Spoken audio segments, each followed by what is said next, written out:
পাথর দিয়ে চাপটা করে করে যেমন খুশি তেমন ছুরি বানাতেন, দা বানাতেন, শাবল বানাতেন।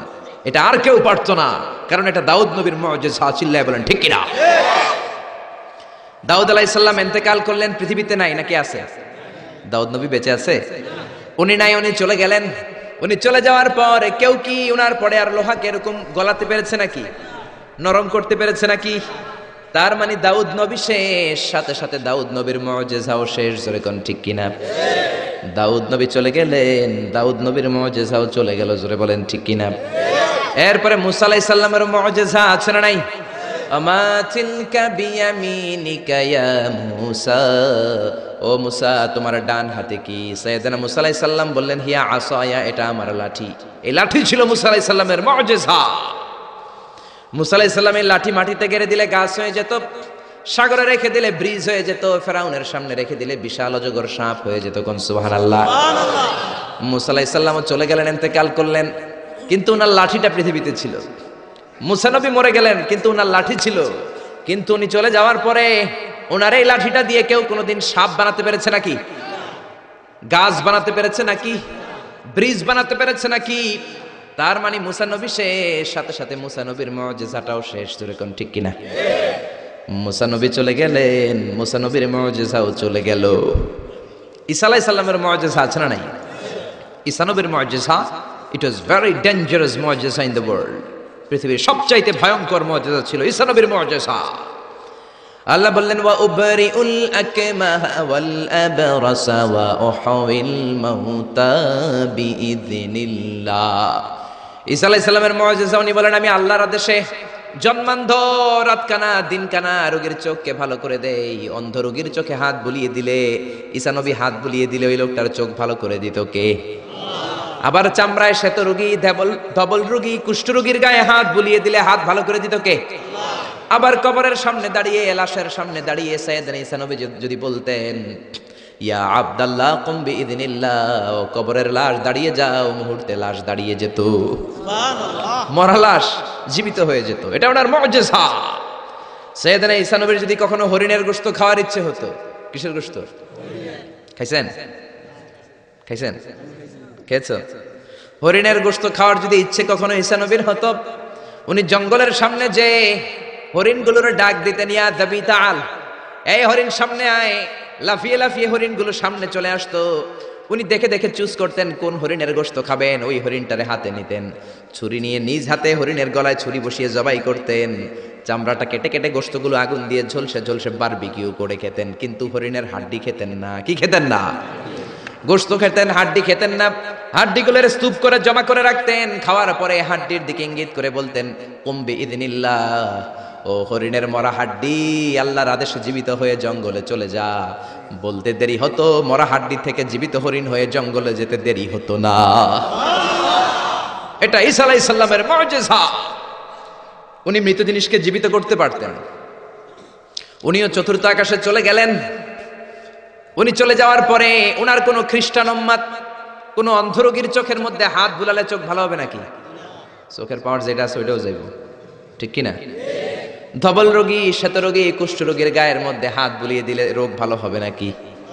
মরা লাশের সামনে দাঁড়িয়ে যদি বলে কুম বিইযনিল্লাহ, ও লাশ তুই মুহূর্তের মধ্যে জীবিত হয়ে দাঁড়িয়ে যা, লাশ দাঁড়াবে নাকি? এই ঈদগাতে মাঝে মাঝে জানাজার নামাজ হয় না? ধরেন আজকে একটা জানাজার নামাজ, সামনে লাশ, আপনারা দাঁড়ায় আছেন। একজন সামনে যায়, লাশের সামনে যায় বলে এই লাশ তুই দাঁড়া, এই তুই দাঁড়া।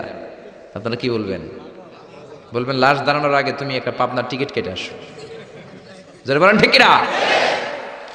কারণ মাথার মধ্যে ঝামেলা ঢুকেছে, পাগলামি ঢুকেছে, লাশ দাঁড়াবে না। আর লাশ দাঁড় করে না তো ঈসা নবীর মুজিজা। জোরে কোন ঠিক কিনা? তার মানে ঈসা নবী চলে গেলেন, ওনার মুজিজাও চলে গেল। ওনার মুজিজা কেউ দেখাতে পারে না। ঈসা নবী শেষ, সাথে সাথে মুজিজাও শেষ। খেয়াল করে বুঝেন।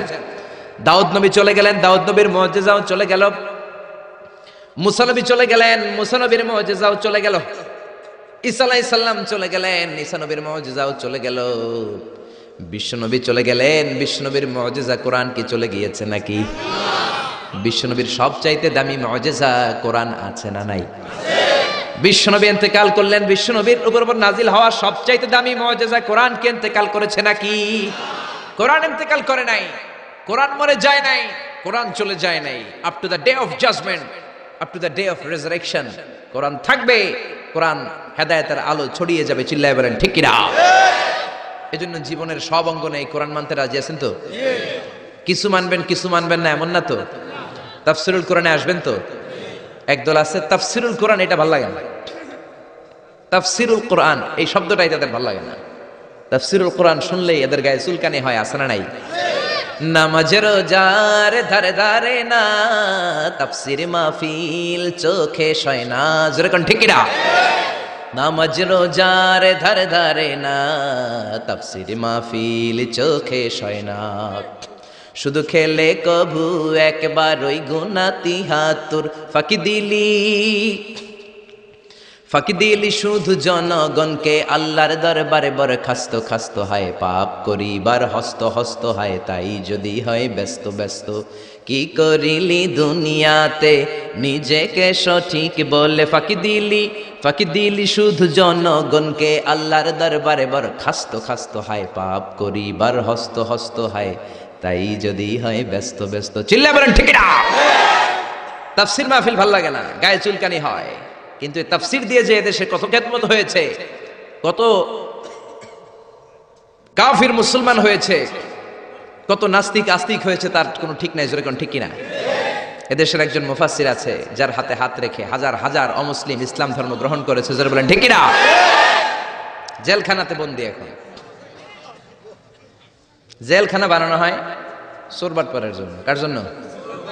এখন চোরবাটপাড় দেশের বাইরে, জেলের বাইরে, আর মুফাসসির কোরআন জেলখানার ভিতরে। চিল্লায় বলেন ঠিক কিনা? জেলখানায় কোনো মুফাসসির বসে বসে কাঁদলে তার জন্য চিন্তিত হওয়ার কারণ নাই। তার গুনাহগুলো মাফ করে দিচ্ছে কে? আল্লাহ। তাকে ওলিদের শিরোমণি বানিয়ে দিচ্ছে কে? আল্লাহ। আমরা বিপদ আসলে কষ্ট পাই, আল্লাহরে বকা দেই। রোগ আসলে কষ্ট পাই, আল্লাহরে গালি দেই। সাহাবারা রোগ আর বিপদ না আসলে ভয় পেয়ে যেতেন, কারণ বিশ্বনবী বলতেন আসাদুন নাসি বালা আনাল আম্বিয়া, সবচাইতে বেশি আল্লাহ পরীক্ষা করেন নবীদেরকে, সুম্মাল আমসাল ফাল আমসাল, তারপরে সিদ্দিকিন শাহাদাদেরকে, আল্লাহর ওলিদেরকে। মানুষ আল্লাহর কাছে যত প্রিয়, তার পরীক্ষাটাও তত করা। ঠিক না? এজন্য জেলখানায় কেউ থাকলে তার জন্য অত কষ্টের দরকার নাই, চিন্তার দরকার নাই। তার মর্যাদা বাড়িয়ে দিচ্ছে কে? আল্লাহ তার মর্যাদা বাড়িয়ে দিচ্ছে। তার জনপ্রিয়তার মতো জনপ্রিয়তা এই বাংলার জমিনে কারো নাই। এখন আধা ঘন্টা তার কথা শোনার সুযোগ যদি দেয়া হতো, বাংলার কোনো মাঠ নাই, ঘাট নাই, বিল নাই, স্কয়ার নাই, সিলেটের হাকালুকি হাওর নাই, যেখানে লোক জায়গা দেয়া যাবে। চিল্লায় বলেন ঠিক না? এজন্য যে কোরআনের রাস্তায় আমরা নেমেছি, এই রাস্তাটা বড় কঠিন। কালিমার দাওয়াত আপনি দিবেন, কালিমার কথা বলবেন, কালিমার পক্ষে থাকবেন, এই জিনিসটা এত সোজা না। কেউ আপনার রাস্তায় ফুল বিছিয়ে রাখবে না। এ রাস্তা কুসুমাস্তীর্ণ নয়, এটা কণ্টকাকীর্ণ। আপনাকে ঝুঁকি নিয়ে কথা বলতে হবে, আপনাকে ঝুঁকি নিয়ে ময়দানে কাজ করে যেতে হবে, ঝুঁকি নিয়ে কালিমার দাওয়াত দিতে হবে। চিল্লায় বলেন ঠিক না? এই কালিমার পথে আমরা উঠেছি, এই কোরআনের পথে আমরা নেমেছি। দুনিয়ার কোনো কিছু দিয়ে এই কোরআনের রাস্তা থেকে ফেরানো যাবে না। কোন ঠিক কিনা?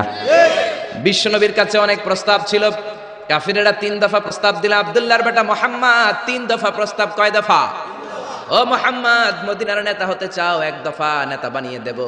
সম্পদ চাও? সম্পদ দিয়ে দেব। সুন্দরী নারী চাও? নারী দিয়ে দেব। এই কালেমার দাওয়াত ছেড়ে দাও, কোরআনের তাফসীর ছেড়ে দাও। বিশ্বনবী বললেন তোমাদের দফা 3টা, আমার দফা 1টা। সবাই বলল তোমার কি দফা? বিশ্বনবী বললেন লা ওয়াদাউ শামসা ফি ইয়ামিনি। আর সম্পদ, নারী আর ক্ষমতা তো দূরের কথা, আকাশের সূর্যটা যদি ডান হাতে দাও, ওয়াল কামারা ফি ইয়াসারি, আকাশের চন্দ্রটা যদি বাম হাতে দাও, এই কোরআনের রাস্তা থেকে 1 চুল পরিমাণ আমারে পিছনে সরানো যাবে না, যাবে না। ঠিক না? এজন্য কোরআনের পথে আমরা নেমেছি। আমরা ভয় পাই একজনকে, সে আল্লাহর খুশির জন্য এই পথে আমরা আন্দোলন চালিয়ে যাবো। ঠিক না? আমরা এই কোরআন নিয়ে মরতে চাই। কোরআনের পথে যেন আমরা থাকতে পারি, আল্লাহ যেন কবুল করে। আমরা পড়ি আমিন। আসুন সেই কোরআন থেকে আমরা কথা শুনি, সরাসরি কোরআন থেকে তাফসীর শুনি। রাজি আছেন তো? কষ্ট হচ্ছে না তো? মন খারাপ করে দিলাম না তো? এই মুফাসসিরে কোরআনের কথা শুনলে সবার মন খারাপ হয়ে যায়। একজন মানুষের কত জনপ্রিয়তা। আমি আজকে 50 বছর কোরআনের তাফসীর করেছি সারা বাংলাদেশে, সারা পৃথিবীতে। আমাকে বানানো হয়েছে যুদ্ধ অপরাধী, আমাকে বানানো হয়েছে চোর, ডাকাত, হত্যাকারী, ধর্ষণকারী। আমি আল্লাহর নামে কসম করে বলছি, আল্লাহ তোমার ইজ্জতের কসম, তোমার সম্মানের কসম, 1971 সনের এক ফোঁটা বালি বা কাদা আমার গায়ে লাগে নাই। কিন্তু আপনারা তো ওনার কথা শুনে চোখের পানি ছেড়ে দিলেন। আমি কি আপনার জন্য 2 রাকাত নফল নামাজ পড়ে দোয়া করব? নেভার। আমি জাস্ট একটা দোয়া পড়ে ফু দিয়ে দিব, কিন্তু আপনারা তার জন্য নফল নামাজ পড়েও দোয়া করেছেন। আমি কি আপনার জন্য দুইটা রোজা রেখে দোয়া করব? আপনারা তো তার জন্য রোজা রেখেও দোয়া করেছেন। এদেশের মানুষ দেহের তাজা রক্ত বিলিয়ে দিতেও কোরআনের জন্য কুণ্ঠাবোধ করে না, চিল্লায় বলেন ঠিক কিনা? এই জন্য জীবনের সব অঙ্গনে সেই কোরআনের আইনগুলো মানার দরকার আছে না নাই? আল্লাহ আমাদেরকে to the right sense of direction, সঠিক পথে চলার তৌফিক দান করুক, উত্তম ফয়সালার দিকে যাওয়ার তৌফিক দান করুক। আমরা পড়ি আমিন। কোরআনের সবচেয়ে যে দামি আয়াত, ওই আয়াতটার তাফসীর আজকে করব। বিশ্বনবীকে জিজ্ঞেস করা হলো, আইয়ু আয়াতিন আযামু মিন কিতাবিল্লাহি ইনদাকা নবী, কোরআনের কোন আয়াতটা সবচাইতে বেশি দামি আপনি মনে করেন? বিশ্বনবী বললেন, আযমু আয়াতিন মিন কিতাবিল্লাহি আয়াতুল কুরসি। আল্লাহর কোরআনের মধ্যে 6666 আয়াত, কারো বর্ণনা মতে 6636 আয়াত, আরেক বর্ণনা মতে আরেকটা রিওয়ায়াত পাওয়া যায়। এই যতগুলো আয়াত কোরআনের মধ্যে আছে, সবচাইতে দামি আয়াতের নাম আয়াতুল কুরসি, ঠিক কি না? এতগুলো আয়াত থাকতে এটার দাম এত বাড়লো কেন? এটার এত মর্যাদাপূর্ণ আয়াত কেন? 5টা কারণে এই আয়াতের দাম বেশি। জোরে বলেন কয়টা? 1 নম্বরে আয়াতের মধ্যে রব্বুল আলামিন নিজের পরিচয় দিয়েছেন। একটা মাত্র আয়াত, কিন্তু এত সুন্দর করে চমৎকার করে রব্বুল আলামিন নিজের পরিচয়টা একটা আয়াতে দিয়েছেন। গোটা কোরআন তন্ন তন্ন করে তালাশ করলে আর কোনো জায়গায় এত সুন্দর পরিচয় আল্লাহর পাওয়া যায় না। এখন সুবহানাল্লাহ। এজন্য এই আয়াতটার দাম এত বেশি। আবার এই আয়াতের মধ্যে রব্বুল আলামিন তাওহীদের কথা বলেছেন। কিসের কথা? তাওহীদেরই মুর্শিদ আমার মুহাম্মাদের নাম বলো, মুহাম্মাদের নাম। আল্লাহর নাম জপলে বুঝতে পারি আল্লাহরই কালাম বলো, মুহাম্মাদের নাম। আল্লাহু আকবার। আল্লাহ তার একত্ববাদের ঘোষণা দিলেন, তিনি যে এক এবং একক। এই ঘোষণাটা আয়াতের মধ্যে আছে, এই জন্য আয়াতের মর্যাদা বাড়িয়ে দিয়েছে কে? আল্লাহ। আবার এই আয়াতের মধ্যে আল্লাহর 4টা সিফাতি নাম আছে। জোরে বলেন কয়টা? 1 নম্বরে আল হাইয়্যু, 2 নম্বরে আল কাইয়্যুম, 3 নম্বরে আল আলী, 4 নম্বরে আল আযীম।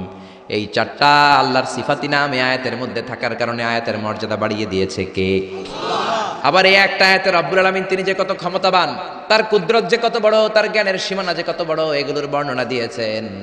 আবার এই আয়াতের মধ্যে আল্লাহ কুরসির বর্ণনা দিয়েছেন। কুরসি হচ্ছে পৃথিবীতে, মহাবিশ্বে আল্লাহ যে 4টা জিনিস সর্বপ্রথম তৈরি করেছে, আরশ, কুরসি, লৌহ, কলম, এই 4টা জিনিসকে মহাবিশ্বে আল্লাহ সর্বপ্রথম তৈরি করেছেন। এই কুরসির কথাও এই আয়াতের মধ্যে আছে না নাই? এই কুরসি শব্দটা থেকেই আয়াতের নামকরণ করা হয়েছে আয়াতুল কুরসি। এরপরে বিশ্বনবী আপনাদেরকে বললেন, মান কারা আয়াতুল কুরসি দুবুরা কুল্লি সালাতিন মাকতুবাতিন লাম ইয়ামনাহু মিন দুখুলিল জান্নাতি ইল্লাল মাউত।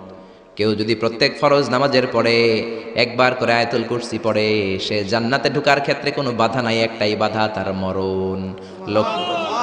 লোকটা মরে না, তাই জান্নাতে যায় না, মরলেই জান্নাতি। আল্লাহু আকবার। এই জন্য প্রত্যেক ফরজ নামাজের পরে আয়াতুল কুরসি পড়ার দরকার আছে না নাই? It should be a special wazifa for every Muslim at every evening and every morning. After every congregational prayer you offer in mosque, প্রত্যেক জামাতে নামাজের পরে প্রত্যেক মুসলমানের ওয়াজিফা হওয়া দরকার আয়াতুল কুরসি। ইমাম সাহেব সালাম ফিরাবে, সালাম ফেরানোর পরে আপনি আয়াতুল কুরসি পড়বেন। কিন্তু ইমাম সাহেবরা তো সময় দেয় না। আমাদের দেশে সালামের পরে হুট করে একটা মুনাজাত আছে না নাই? মুনাজাত দিবেন, সমস্যা নাই, কিন্তু আগে তাসবিহ পড়বেন। আমাদের দেশে এরকম আসসালামু আলাইকুম, আসসালামু আলাইকুম রাহমাতুল্লাহ, আমিন, ইয়া রাহমার রাহিম, শেষ। তো আপনি কি চাইলেন আল্লাহর কাছে? কি চাইলেন? আমিন, ইয়া রাহমার রাহিমিন। এত কম সময় কেন? তোমার জি বাংলা দেখতে তো তোমার সময় পাওয়া যায়, স্টার জলসা দেখতে সময় আছে, কিরণমালা দেখতে সময় আছে, বিপিএল এর খেলা দেখার সময় আছে, আইপিএল এর সময় আছে, আইসিসির সময় আছে, খুলনার সাথে কুমিল্লার ফাইনাল খেলা ওইটা দেখারও সময় আছে। কিন্তু আল্লাহর কাছে চাওয়ার সময় নাই। এক সাহাবী প্রতিদিন সালামের পরে দৌড় দিত, রাসূল বললেন, এক ডাইক বসো। কই নবী কাজ আছে, কা বেটা বস। আল্লাহর কাছে চা কা, আমার কিছু চাওয়ার নাই। রাসূলকে কিছু চাওয়ার না থাকলে নুন চা বেটা, লবণটাও আল্লাহর কাছে চা। তোমার পায়ের জুতা যদি ছিঁড়ে যায়, মুচির কাছে পড়ে যাবা, মুচির কাছে যাওয়ার আগে চাইতে হবে একজনের কাছে, তিনি কে? আল্লাহ। এজন্য প্রত্যেক ফরজ নামাজের পরে তাসবিহ পড়বেন। বিশ্বনবী তাসবিহ পড়তেন, এগুলো মানুষ জানেই না। বিশ্বনবী সালাম ফিরানোর পরে প্রত্যেক নামাজের পর সাহাবাদের দিকে মুখ ফিরিয়ে বসতেন। কিন্তু আমাদের দেশে শুধু ফজরের নামাজের পর আর আসরের নামাজের পর ইমাম সাহেবরা বসে, ঠিক কিনা? বাকি তিন নামাজে জোহর, মাগরিব, এশার পরে কি বসে? কি করে? সালাম আলাইকুম, সালাম আলাইকুম, আমিন ইয়া রহমান রহিম, ঠিক কিনা? তো এত কম সময় কেন আপনার মিয়া? বিশ্বনবী ঘুরে বসে থাকতে পারেন, তাসবিহ পড়তে পারেন, আপনি কোন সলিমুদ্দি কোন কলিমুদ্দি হয়ে গিয়েছেন। প্রত্যেক নামাজের পরে মুসল্লিদের দিকে ফিরে বসেন। বিশ্বনবী সালাম ফিরানোর পরে আসসালামু আলাইকুম ওয়া রাহমাতুল্লাহ, আসসালামু আলাইকুম ওয়া রাহমাতুল্লাহ, সালাম ফিরানোর পরে আওয়াজ করে বিশ্বনবী বলতেন আল্লাহু আকবার। কি বলতেন? নামাজ শুরু করছেন আল্লাহু আকবার, সালাম ফিরায় শেষ তখনও আল্লাহু আকবার। তারপরে তিনবার পড়তেন আস্তাগফিরুল্লাহ, আস্তাগফিরুল্লাহ, আস্তাগফিরুল্লাহ, তারপরে পড়তেন আস্তাগফিরুল্লাহ আল্লাযী লা ইলাহা ইল্লা হুয়াল হাইয়ুল কাইয়্যুম ওয়া আতুবু ইলাইহি। তারপরে 33 বার সুবহানাল্লাহ, 33 বার আলহামদুলিল্লাহ, 34 বার আল্লাহু আকবার। আসরা নাই, আরেকবার নাই, প্রত্যেকটাই 33 বার শেষ করবে লা ইলাহা ইল্লাল্লাহু ওয়াহদাহু লা শারীকা লাহু লাহুল মুলকু ওয়া লাহুল হামদু ইউহয়ী ওয়া ইউমীতু ওয়া হুয়া আলা কুল্লি শাইইন কাদির। এটা পড়ার পরে বিশ্বনবী আয়াতুল কুরসি পড়তেন। এরপরে পড়তেন আল্লাহুম্মা আনতাস সালাম ওয়া মিনকাস সালাম তাবারাকতা রাব্বানা ইয়া যাল জালালি ওয়াল ইকরাম। এরপরে পড়তেন রাদিতু বিল্লাহি রাব্বা ওয়া বিল ইসলামি দীনা ওয়া বিমুহাম্মাদিন নাবিয়্যা। তারপরে বলতেন আল্লাহুম্মা লা মানি'a লিমা আ'তাইতা ওয়া লা মু'তিয়া লিমা মান'আতা ওয়া লা ইয়ানফা'ু যাল জাদ্দি মিনকাল জাদ। এরপরে পড়তেন আল্লাহুম্মা ইয়া মুকাল্লিবাল কুলুবি সাব্বিত কুলুবানা আলা দীনিক, আল্লাহুম্মা ইয়া মুসাররিফাল কুলুবি সাররিফ কুলুবানা আলা তাআতিক। এরকম কত দোয়া যে বিশ্বনবী পড়তেন। তারপরে যদি আপনার মোনাজাত করতে মনে চায় মোনাজাত করেন, অথবা আপনি যে দোয়াটা করেছেন সেটাই যদি যথেষ্ট মনে করেন ওই দোয়াটাই করেন, সমস্যা নাই। কিন্তু সালাম আলাইকুম আমিন ইয়া আরহামার রাহিমিন এটা করবেন, আর তাসবিহ পড়বেন। রাজি আছেন তো? এই দোয়াগুলো করলে আল্লাহ কবুল করে। আবার বিশ্বনবী বললেন আযান ইকামতের মাঝখানের সময়টা, ওই সময় দোয়া করলে আপনার দোয়া কবুল করে নেয় কে? আল্লাহ। জামাতের 15 মিনিট বাকি, মসজিদে ঢুকেছেন, সুন্নত পরে অনেকে বসে বসে ঘড়ির দিকে তাকায় রয়েছে। তো ঘরে আপনার ঘড়ি নাই, ঘড়ির দিকে তাকিয়ে থাকেন কেন? বিশ্বনবী বললেন আদ-দুআউ লা ইউরাদ্দু বাইনাল আযানি ওয়াল ইকামা। আযান ইকামতের মাঝখানে দোয়া করলে ওই দোয়া আল্লাহ ফেরায় না। সুন্নত পরে আপনি বসে থাকার দরকার নাই। বাজারে যাওয়ার আগে যেমনি লিস্টি করে যান, পটল লাগবে, লাউ লাগবে, মাছ লাগবে, আল্লাহর কাছেও আপনার কি কি চাওয়া লাগবে কাগজের মধ্যে লিস্টি করে নিয়ে যাবেন। মসজিদে বসে বসে সুন্নত নামাজের পরে মুয়াজ্জিনের ইকামতের আগে ওইগুলো আল্লাহর কাছে চাওয়ার দরকার আছে না নাই? আবার বিশ্বনবী বললেন আদ-দুআউ লা ইউরাদ্দু তাহতাল মাতার।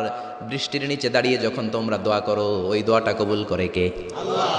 তুফান, থান্ডার, সাইক্লোন, টর্নেডো যেটা হয় ওই বৃষ্টিটা না, ভ্যাপসা একটা গরম, এই গরমটাকে দূর করে দেওয়ার জন্য দেখবেন ঝিরিঝিরি একটা রহমতের বৃষ্টি পড়ে, আছে না নাই? ওই দোয়ার নিচে দাঁড়িয়ে ওই বৃষ্টির পানি হাতের মধ্যে নিয়ে যদি আপনি আল্লাহর কাছে দোয়া করেন, দোয়া কবুল করে নিবে কে? আল্লাহ। বৃষ্টির সময় দোয়া করলে যে কবুল হয় এটা জানি না, তো দোয়া করবে কেমনে? বৃষ্টির সময় দোয়া করবেন। আর এই দেশের মানুষ বৃষ্টি আসলে পাগল হয়ে যায়, গান বাজনা শুরু করে দেয়, আছে না নাই? এই বৃষ্টি ভেজা রাতে তুমি চইলা যাইও না, আছে না নাই? আরে বেটা দোয়া কর। আবার দেখি বৃষ্টি আসলে বড় বড় ডেক সেট বাজিয়ে দেয়, গান শুরু করে দেয়, বৃষ্টি পড়ে টাপুর টুপুর, পায়ে দিয়ে সোনার নূপুর, আঁকা বাঁকা মেঠো পথে কোন রূপসী হেঁটে যায়। কোন রূপসী হেঁটে যায় এটা জানে তোমার দরকার কি? তোমার রূপসী বউ লাগলে চাইবা একজনের কাছে, তিনি কে? এজন্য খবরদার, উপযুক্ত সময়গুলাতে আল্লাহর কাছে যদি আপনি দোয়ার মতো দোয়া করে দেন, আপনার দোয়া কবুল করে নেবে কে? এজন্য বিশ্বনবী বললেন খবরদার, ইদা আওয়াইতা ইলা ফিরাশিকা ফাকরা আয়াতুল কুরসি। রাত্রিবেলা যখন বিছানায় ঘুমাতে যাও, ঘুমাতে যাওয়ার আগে আয়াতুল কুরসি পড়ো। রাত্রিবেলা বিছানায় শুয়ে আয়াতুল কুরসি পড়লে জিন ভূত থেকে আপনার ঘরটারে হেফাজত করবে কে? রাতে ঘুমানোর সময় আয়াতুল কুরসি পড়বেন তো? It should be our special wazifa at every morning, at every evening for every Muslim. চিল্লায় বলেন ঠিক না? আবার বিশ্বনবী বললেন সকালবেলা যদি একবার আয়াতুল কুরসি পড়ো, সন্ধ্যা পর্যন্ত ফেরেশতা দিয়ে আপনারে হেফাজত করবে কে? আল্লাহ। আবার সন্ধ্যাবেলায় যদি একবার তুমি আয়াতুল কুরসি পড়ো, সকাল পর্যন্ত তোমারে গার্ড দিবে কে? আল্লাহ। এটা আল্লাহর পাঠানো গার্ড, এঞ্জেল গার্ড, ফেরেশতাদের গার্ড। টাকা দিয়ে বডিগার্ড যে রাখে ওই বডিগার্ড না। বডিগার্ড তোমারে বাঁচাতে পারবে না। অনেক মন্ত্রীর দুই দিকে বডিগার্ড, গুলি লাগছে মন্ত্রীর কপালে, সবাই যে বডিগার্ড ধরে, এই বেটা 50,000 করে বেতন বডিগার্ড। মন্ত্রী বলল কেমনে? বডিগার্ড, আমি তো বডিগার্ড, আমি তো রুহু গার্ড না।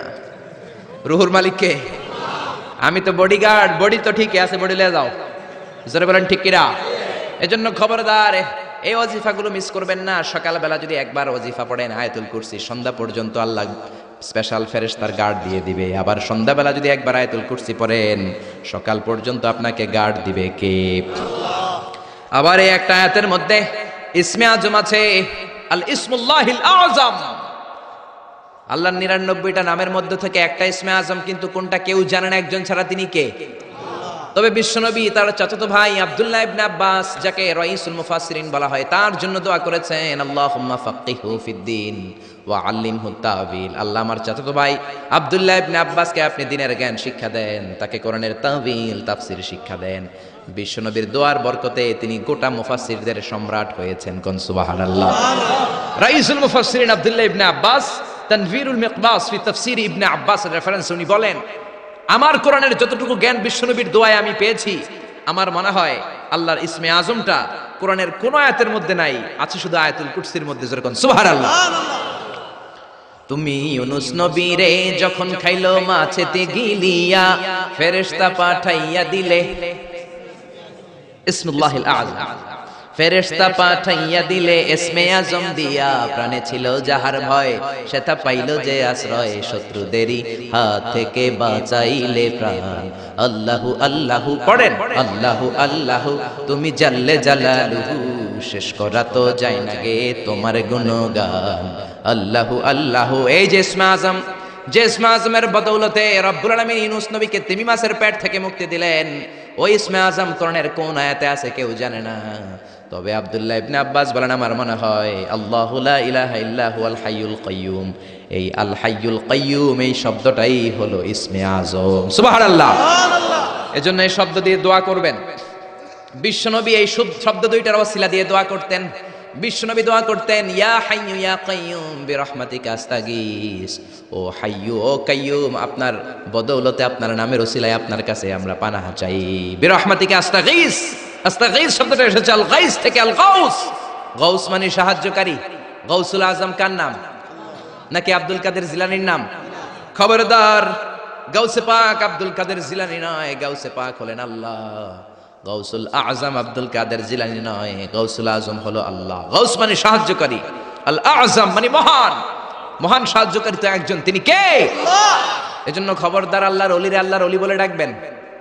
ওলিকে আল্লাহর চেয়ারে বসানোর দরকার নাই, যেরকম ঠিক কিনা?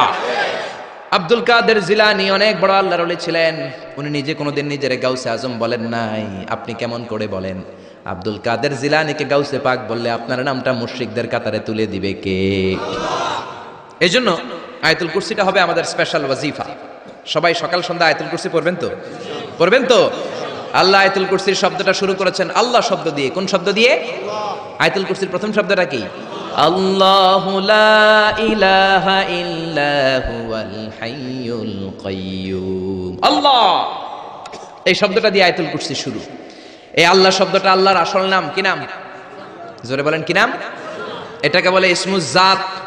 আল্লাহর জাতি নাম, আল্লাহর আসল নাম। আল্লাহ নিজেই আল্লাহর নাম রেখেছেন। আল্লাহর নাম রেখেছে কে? আপনার নাম আল্লাহ রাখেন নাই, আপনার নাম রেখেছে আপনার দাদা, আপনার নাম রেখেছে আপনার কাকা, আমার নাম রেখেছে আমার দাদা, আমার বাবা। গোটা বিশ্বের সবার নাম তার বাবা তার দাদারা রাখে, কোন ঠিক কিনা? কিন্তু আল্লাহর কি বাবা কিংবা দাদা আছে নাকি? তো ওনার নাম তো একজনের রেখে দেওয়া লাগবে। আল্লাহকে আমার দাদা নাই, আমার বাবা নাই, তোমাদের মতো আমার কাকা নাই, আমার নানা নাই, আমার নামটা আমি নিজেই রেখে দিয়েছি। আল্লাহু আকবার। আল্লাহ বললেন, ইন্নানি আনাল্লাহু লা ইলাহা ইল্লা আনা ফা'বুদনি ওয়া আকিমিস সালাতা লিযিকরি। ইন্নানি আনাল্লাহ, আমি হলাম আল্লাহ, আমি ছাড়া কোনো ইলাহ নাই, আমার শরণে নামাজ কায়েম করো। আল্লাহর নাম কেউ রাখে নাই, আল্লাহ নিজেই রেখেছেন, কোন ঠিক কিনা? আবার আল্লাহ নামে আল্লাহ ছাড়া দুনিয়াতে কেউ নাই। আল্লাহ নামে আল্লাহ ছাড়া দুনিয়াতে আর কেউ আছে? আল্লাহ ছাড়া আর কারো নাম কোনোদিন আপনি শুনছেন? আল্লাহ। আমি পৃথিবীর অনেক দেশ ঘুরছি, কম করে এক ডজন দেশ আমি পৃথিবীতে ঘুরেছি, আমি কোথাও কারো নাম আল্লাহ শুনি নাই। আপনি শুনেছেন? কেউ শুনেন নাই। শুনবেন কোত্থেকে? কারণ আল্লাহ নামটা আল্লাহর ছাড়া আরো কারো নাই। চিল্লায় বলেন ঠিক কিনা? এমনকি কোন নাস্তিকও তার নিজের নাম আল্লাহ বলে না, কোন শয়তানের গড ফাদারও নিজের নাম আল্লাহ বলে নাই, এমনকি ফেরাউনও তার নিজেকে আল্লাহ বলে নাই। ফেরাউন নিজেকে দাবি করেছে আমি বড় রব। ফাহাশারা ফানাদা ফাকালা আনা রাব্বুকুমুল আ'লা। মিশরের সব লোককে জড়ো করে সে বলে নাই আমি আল্লাহ, সে বলেছে আমি তোমাদের বড় রব, আমি তোমাদের বড় খোদা। আসলে খোদা না হুদা? জোরে বলেন খোদা না হুদা? এই জন্য বেয়াদবটাকে রব্বুল আলামিন সাগরের লোনা পানির মধ্যে ডুবিয়ে ডুবিয়ে মেরেছেন। সাইয়েদনা মুসা আলাইহিস সালামকে মারার জন্য পেছন থেকে হামলা করা হলো। সাইয়েদনা মুসা আলাইহিস সালাম লোহিত সাগরের দিকে দিলেন একটা দৌড়ে, দৌড়াতে দৌড়াতে সামনে লোহিত সাগর। আল্লাহর কাছে চোখের পানি ছেড়ে দিয়ে ডেকে বলেন, আল্লাহ সামনে বিশাল লোহিত সাগর, কেমন করে পার হব? সাঁতার কেটে তো লোহিত সাগর পার হওয়া যায় না। পেছন থেকে ফেরাউনের বাহিনী আমাদেরকে মারার জন্য এসেছে। আল্লাহ বললেন, মুসা দোয়ার দরকার নাই, তোমরা লাঠি দিছি কোন কাজের লাগে? লাঠি দিয়েছি ব্রিজ বানাবা, সাপ বানাবা, বড় বড় জিনিস বানাবা। তোমার হাতের লাঠিটা লোহিত সাগরের মধ্যে রেখে দাও, বিশাল রাস্তা আমি এমনিতেই বানিয়ে দেব। সাইয়েদনা মুসা আলাইহিস সালাম লাঠি ফেললেন, লোহিত সাগরের এক মাথা থেকে আরেক মাথা বিশাল রাস্তা। লোহিত সাগর আমি অনেকবার গিয়েছি। Red Sea, it's border sea between KSA, the Kingdom of Saudi Arabia, and the Arab Republic of Egypt. মিশর এবং সৌদি আরবের মাঝখানে বর্ডার সাগর, এটা লোহিত সাগর। এটার এই মাথায় দাঁড়ালে ওই মাথায় সৌদি আরব। সুবহানাল্লাহ কইবেন না? জেদ্দা নগরী। এই লোহিত সাগরে ফেরাউন ডুবে মরেছে। অনেকে বলে নীল নদে ডুবে মরেছে, ভুয়া কথা। আমি ফেরাউনের দেশের মানুষ মিয়া, এই তথ্য আমার কাছ থেকে শুনেন। আমি ফেরাউনের দেশে ছিলাম 5 বছর, নীল নদের পানি খেয়েছি আমি 5 বছর। সরাসরি নীল নদ থেকে নিয়ে খাই নাই। আবার মিশরের সরকার রিফাইনিং করে, পরিশোধন করে পাইপলাইনের মাধ্যমে গোটা মিশরে ছড়িয়ে দিয়েছে। নীল নদ লম্বায় সবচেয়ে বড়, আড়াআড়িতে বড় নয়। আপনি ভালো সাঁতার জানলে আড়াআড়ি পাশের দিক থেকে আপনি নীল নদকে ক্রস করে ওদিকে চলে যেতে পারবেন। কিন্তু লম্বা এটা 6695 কিলোমিটার লম্বা, পৃথিবীর সবচেয়ে বড় নদ। এটা জান্নাতের নদ। বিশ্বনবী যখন মেরাজে গেলেন, 2টা নদী সিদরাতুল মুনতাহা থেকে জান্নাতে চলে যায়, আর 2টা নদী জান্নাত থেকে পৃথিবীর দিকে নামে। বিশ্বনবী ডেকে বললেন, জিব্রাইল, যেই 2টা নদী জান্নাত থেকে দুনিয়ায় নামে, নদীটার নাম কি? বিশ্বনবী বললেন, একটা ইরাকের ফোরাত নদী, আর একটা হলো আপনার ভাই মুসার দেশ মিশরের নীল নদী। কোন সুবহানাল্লাহ। ফেরাউন বলল, আমি জীবনে মুসারে আসতে দিব না পৃথিবীতে। আল্লাহ বললেন, তোর ঘরে আমি মুসারে বড় করে ছাড়বো। কোন ঠিক কিনা? মুসার মা মুসা আলাইহিস সালামকে সিন্ধুকে করে এই নীল নদে ভাসিয়ে দিয়েছেন। ফেরাউন এই নীল নদে মরে নাই, সে মরেছে লোহিত সাগরে মরে। বিশাল লোহিত সাগরে রাস্তা হয়ে গেল। সাইয়েদনা মুসা আলাইহিস সালাম আল্লাহর শুকরিয়া করে বনি ইসরাইলের মুমিন বান্দাদেরকে নিয়ে, তার কর্মীদেরকে নিয়ে, তার অনুসারীদেরকে নিয়ে, তার সদস্যদেরকে নিয়ে রওনা হলেন। দৌড়াতে দৌড়াতে লোহিত সাগরের এই মাথা থেকে ওই মাথা চলে গেলেন। ফেরাউন ইন দ্য মিন টাইমে চলে এসেছে তার বাহিনী নিয়ে। এসে দেখে মাশাআল্লাহ এত সুন্দর রাস্তা, বিশাল ব্রিজ, চমৎকার শক্ত ব্রিজ। বাঁশ টাস দেওয়া হয় নাই, যে ব্রিজের ভিতরে দেওয়া হয়েছে শক্ত রড। এই ব্রিজ দেখে তো মহা খুশি, মনে হয় যেন ওর বাবার টাকায় ব্রিজ বানানো হয়েছে। সে অর্ডার করলো, march on the bridge, march on my soldiers on the bridge and try to reach মুসাস। আমার এই সামনের ব্রিজটা পার হয়ে যাও, মুসাকে খপ করে ধরে নাও, আল্লাহকে দ্বারা ধরাইতেছি আমি। ফেরাউনের অর্ডার শুনে সেনাবাহিনীরা লেফট রাইট করে মার্চ করতে শুরু করলো। যেতে যেতে ব্রিজের এই মাথা থেকে ফেরাউন সহ সৈনিকেরা যেতে যেতে ব্রিজের মাঝ বরাবর যখন চলে এসেছে, আল্লাহ মুসারে ডেকে বললেন, ও মুসা, অ্যাকশন নেবার মনে চায় কিনা? মুসা নেই বললেন, মনে চায়। অনেক জ্বালাইছে বেয়াদবটা আমারে, ঘুমাইতে দেয় নাই, খাইতে দেয় নাই, খালি হামলা চালায়। এখনো এরকম মুসলমানদের ঘরে ঘরে হামলা আসরা নাই। ঘরে ঘুমাতে পারে না, নিজ এলাকায় থাকতে পারে না, অন্য থানায় চলে যায়, অন্য গ্রামে চলে যায়, রাতের ঘুম নাই, আত্মীয় স্বজনের সাথে দেখা নাই। দুনিয়ার বুকে কষ্ট করে যাও, জান্নাতের দরজা আল্লাহ তোমাদের জন্য খুলে রেখেছে। আল্লাহ বললেন, অ্যাকশন নিবার মন চায় কিনা মুসা? মুসা বললেন, অবশ্যই। আল্লাহ বললেন, অ্যাকশন নিতে চাইলে আর দেরি করা যাবে না, লাঠিটা তোলো। সুবহানাল্লাহ কইবেন না? মুসা আলাইহিস সালাম লাঠি তুললেন। লাঠি তোলার সাথে সাথে লোহিত সাগরের এই মাথা থেকে ওই মাথার বিশাল ব্রিজ, পুরো ব্রিজটাইকে ভ্যানিশ করে দিল কে? আল্লাহ। উদাও, কোনো ব্রিজ নাই, শূন্যের মধ্যে সবগুলো থপাস থপাস করে পানিতে পড়তে শুরু করেছে। ও মিয়া, লোহিত সাগর এটা বাংলাদেশের পদ্মা যমুনার মতো হবে মনে হয়? তাহলে মেঘনা নদীর মতো, ব্রহ্মপুত্র, কপোতাক্ষ নদ, বিশাল বড় সাগর, কোনো কুল কিনারা পায় না। আবার মেঘনা নদীর মতো হলে মিঠা পানির পানি গিলে গিলে খাওয়া যেত।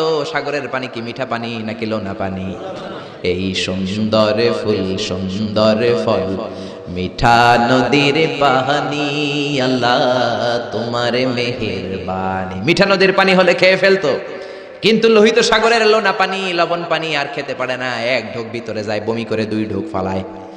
খেতে খেতে খেতে খেতে ফেরাউনের পেটটা এত বড় হয়েছে, আজীবন খেয়েছে মানুষের বাড়ির লাউ, অন্যের বাড়ির কদু, অন্যের বাড়ির খাসির রান। আজকে বেয়াদবের বাচ্চাটারে লোহিত সাগরের লবণের পানির মধ্যে চুবায় কে? পানি খেতে খেতে পেট এত বড়। এবার হাত তুলে কয় আমি ভালো মানুষ। কি বলে? আমি ভালো মানুষ, আমি ঈমান আনলাম। বনি ইসরাইলের লোকেরা যার প্রতি ঈমান এনেছে, মুসার রব, হারুনের রব, ওই আল্লাহর ছাড়া আমি কাউরে মানি না। কত ভালো মানুষ দেখছেন। আল্লাহ বললেন, no, the time is up, the time is up, I never accept your ঈমান নাও। এখন তোর ঈমান আমি কবুল করব না। জিব্রাইলরে বললেন ওর মাথাটা একটু ঠাইসা ধর, আর একটু জুবা দিয়া, আর একটু লোনা পানি খাওয়া। জিব্রাইল কিছুই করলেন না, ওইটা তো এমনি শুধু ভাসতেছে। মাথাটা একটু ঠেসে ধরলেন, আর কয়েক ঢোক পেটের ভিতরে ঢুকায় দিল কে? আল্লাহ বললেন, ফালইয়াউমা নুনাজ্জিকা বিবাদানিকা লিতাকুনা লিমান খালফাকা আয়া। ও ফেরাউন, তুই মরে গেলি, কিন্তু তোর লাশকে আমি মারবো না। তোর লাশটা গলবে না, পচবে না, কোনো কীট পতঙ্গ তোরে খাবে না, কোনো তিমি মাছ তোর দেহের মধ্যে তার জিহ্বা লাগাবে না। কিয়ামত পর্যন্ত তোর চাচাতো ভাই, খালাতো ভাইদের জন্য তোর দেহটারে আমি শুটকি বানিয়ে রাখলাম। আজও ফেরাউনের লাশটা রয়ে গিয়েছে। আমি নিজ চোখে ফেরাউনের লাশ দেখেছি। মিশরের রাজধানী কায়রোর তাহরির স্কয়ারে তাদের যে মিউজিয়াম, ন্যাশনাল মিউজিয়ামের রয়্যাল মমিস চেম্বারে, আমরা তো আজহারের ছাত্র, ফ্রিতে ঢুকতাম, ফ্রি ঢুকছি, ফ্রি লাশ দেখেছি। পুরো দেহটাকে ব্যান্ডেজ করে রাখা হয়েছে। ফেরাউনের চারদিক দিয়ে আমি ঘুরলাম, এমনি রয়েছে এমনি। আমি কই, ফেরাউন চাচা কেমন আছো? কোনো কথা নাই। আমি বললাম, আমাদের লিডার মুসারে তুমি কম জ্বালাও নাই, গ্লাসের মধ্যে তুমি আটকানো। যদি তুমি গ্লাসের ভিতরে না থাকতা, তোমার ঠ্যাং হাত একটাও থাকতো না। এখন ঠিক কিনা? ফেরাউনরে যদি আপনারা পাইতেন এই কসবা এলাকায়, ব্রাহ্মণবাড়িয়ায়, কি করতেন? আমনাকে যাওয়া লাগবে না, আমাকে কোনো মাহফিলের মহিলা প্যান্ডেলের পাশ দিয়ে যাইতে পারলি হইব। বেডিরা ধইরা একেবারে সাইজ করে দিবে। জোরে বলেন ঠিক কিনা? গোটা বিশ্বের মানুষের ঘৃণা, লানত তার উপর। ওই ফেরাউনের মতো এখনো যারা আছে, তারা চলে গেলেও তাদের প্রতি এরকম ঘৃণা থাকবে। চিল্লায় বলেন ঠিক কিনা?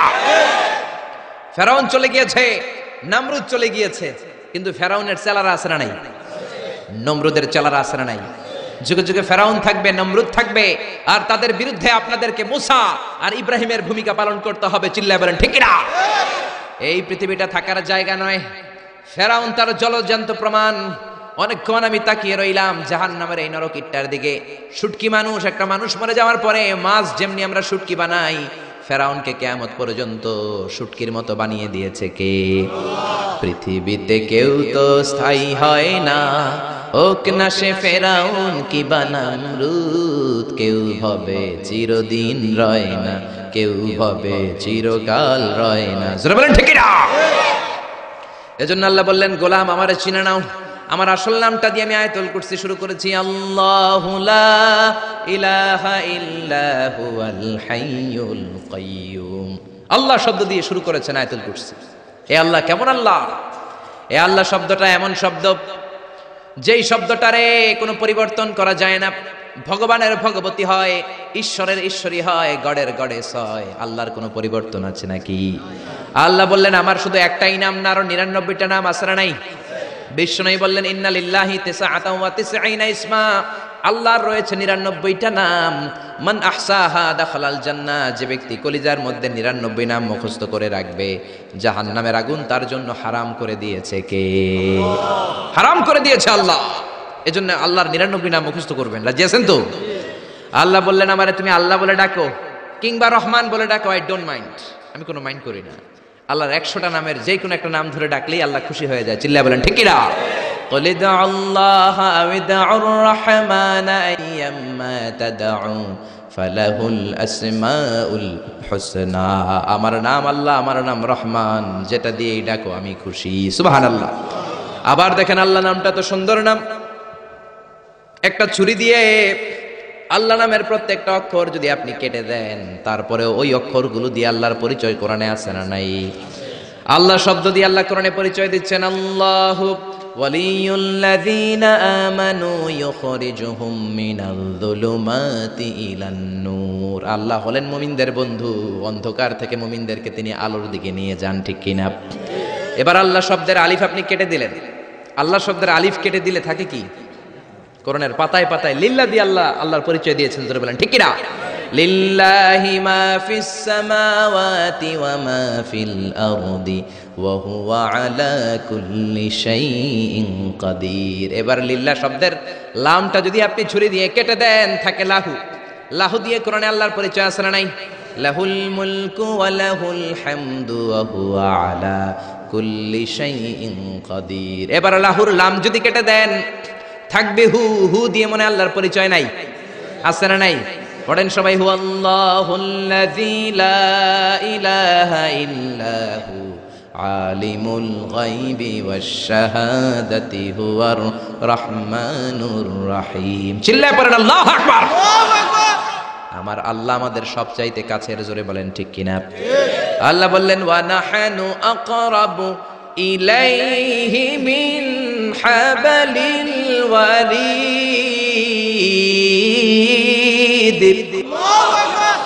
আমি আমার বান্দার শাহরগ কণ্ঠনালী, যেখানে শ্বাসনালী রয়েছে, ওই শ্বাসনালীর রগের চাইতো বান্দার বেশি কাছে থাকি। কোন সুবহানাল্লাহ।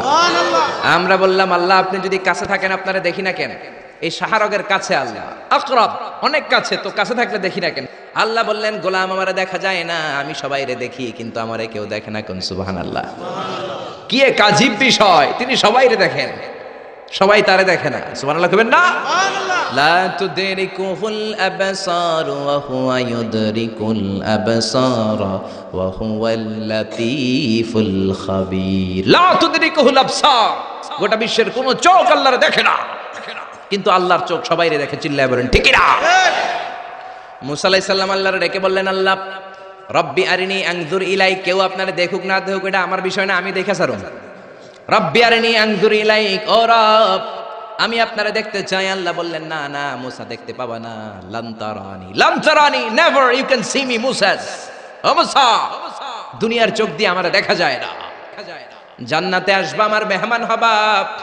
জান্নাতের কনফারেন্স রুমে তোমরা যখন বসবা, আমার 70,000 নূরের পর্দা আমি তোমাদের জন্য সেদিন খুলে দেব, সেদিন আমাকে তোমরা দেখবা। মুসা আলাইহিস সালাম বললেন না রব্বি আরিনি আনজুর ইলাইক, আমি এখনই দেখব। এই পৃথিবীতে সব নবীদের মধ্যে থেকে মুসা আলাইহিস সালামের মেজাজ ছিল খুব গরম। উনি রেগে গেলে, এই মিয়া সাইটটা গেলে মাথার চুলগুলা টুপি পাগড়ি ভেদ করে উপর দিয়ে এরকম খাড়া হয়ে দাঁড়ায় যেত। মুসা আলাইহিস সালাম বললেন রব্বি আরিনি আনজুর ইলাইক, ও আল্লাহ আমি আপনারে দেখতে চাই। আল্লাহ বললেন না মুসা আমারে দেখা যাবে না। আল্লাহ বললেন দেখা যাবে না, মুসাকে আমি দেখেই ছাড়ব। আল্লাহ বলল না না। আল্লাহ বলে নো, মুসা বলে ইয়েস। আল্লাহ বলে নো, মুসা বলে ইয়েস। আল্লাহ কি বলে? মুসা কি বলে? আল্লাহ বলল নো, মুসা কয় ইয়েস। ভেজাল আছে না নাই? আল্লাহ বললেন মুসা 3 বার নো বললাম, তুমি 3 বার ইয়েস বললা, তুমি তো ভেজাল লাগাই দিলা মুসা। মুসা আলাইহিস সালাম